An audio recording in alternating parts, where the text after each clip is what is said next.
Hello guys, in today's video I'll talk about how to fix Instagram keyboard problem.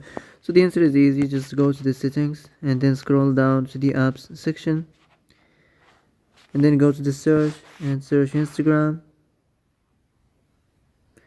and then go to the storage, and here you will find this clear cache option. Click on it.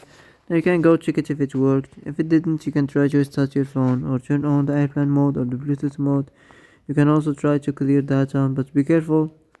If you clear data, all the Instagram's data will be deleted. This includes all files, the settings, the accounts, the databases, etc. So be careful if you wanna clear your data.